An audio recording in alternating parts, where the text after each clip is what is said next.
नमस्कार शेतकरी बंधूंनो, मी ज्ञानेश्वर चिकणे। आज आहे 5 सप्टेंबर 2025।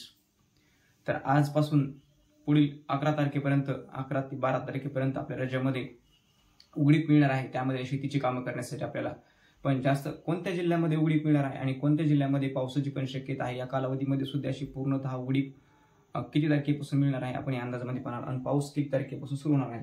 तर आज पावसाची शक्यता, त्यामध्ये आज मागच्या 2-3 दिवसापासून पाऊस नागपूर विभागामध्ये, नागपूर विभाग, अमरावती विभाग आणि नाशिक विभागामध्ये पाऊस बऱ्याच ठिकाणी जवळपास 70-80% भूभागामध्ये पडलेला आहे। आणि त्याचबरोबर थोडाफार प्रमाणामध्ये छत्रपती संभाजीनगर, जालना, परभणी, हिंगोली, नांदेड या जिल्ह्यामध्ये बऱ्याच ठिकाणी पाऊस पडला। थोडाफार पाऊस कमी जे आहे त्यामध्ये धाराशिव, लातूर आणि सोलापूर या जिल्ह्यामध्ये, बीड जिल्ह्यामध्ये सुद्धा बऱ्याच ठिकाणी पाऊस पडलेला आहे या 2-3 दिवसामध्ये।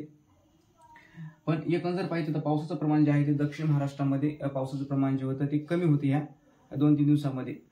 तर इथून पुढे पावसाचं प्रमाण जे आहे तर आज पण पावसाची शक्यता आहे। त्यामध्ये आज पावसाची शक्यता, जोरदार पावसाची शक्यता आहे। त्यामध्ये नवापूर, सुरांगणा, पेठ या भागामध्ये जोरदार पावसाची शक्यता आहे आज दुपारपर्यंत। त्यानंतर मात्र पावसाचं प्रमाण जे आहे ते पण कमी होणार आहे। नाशिक विभागामधून नाशिक, धुळे, जळगाव या जिल्ह्यामध्ये, अहिल्यानगर जिल्ह्यामध्ये अत्यंत पावसाचं प्रमाण कमी आहे।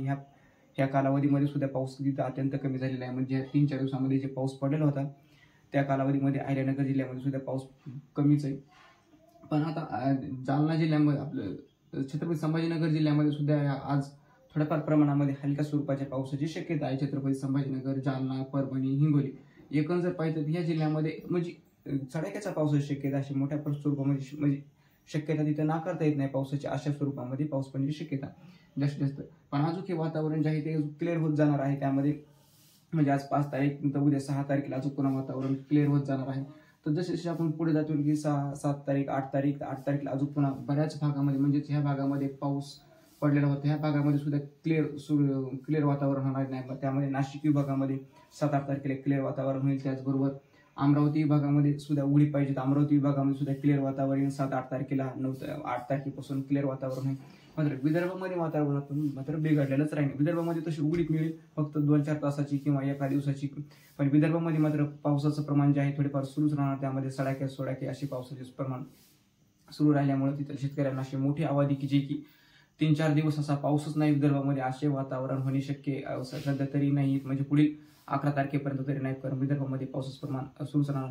पण चांगली उघडीप जी आहे त्यामध्ये लातूर, धाराशिव, सोलापूर, सांगली या भागामध्ये सुद्धा, सांगली, कोल्हापूर या भागामध्ये सुद्धा, एकूण या भागामध्ये पूर्ण ह्या भागामध्ये चांगली उघडीप मिळणार आहे 11 तारखेपर्यंत। पण 11 तारखेच्या नंतर मात्र पावसाला सुरुवात होणार आहे। त्यामध्ये विदर्भामध्ये 11 तारखेपासून पुढे म्हणजे 12 तारखेला विदर्भामध्ये अजून पुन्हा पावसाची शक्यता आहे। त्यामध्ये विदर्भ, त्याचबरोबर 13 किंवा 14 तारखेला पुन्हा मराठवाडा, अमरावती विभाग, नाशिक विभाग या विभागामध्ये आणि पुणे विभागामध्ये, एकंदर पाहिजे तर राज्यामध्ये परत पुन्हा 13 तारखेपासून पुन्हा अजून पाऊस सुरू होणार आहे। 13, 14, 15, 16, 17 तारखेपर्यंत पुन्हा पावसाचे वातावरण आपल्या राज्यामध्ये असणार आहे। तोपर्यंत आपल्या शेतीची कामे जी आहे ते शेतीची कामे जशी उघडीप मिळेल, जशी शेतीमध्ये वापसा होईल तशी शेतीची कामे करून घ्या। तर ह्या झाला आपला अंदाज। तर आपल्या चॅनलला पुन्हा सबस्क्राईब करायला विसरू नका, लाईक करायला विसरू नका, शेअर करायला विसरू नका। धन्यवाद।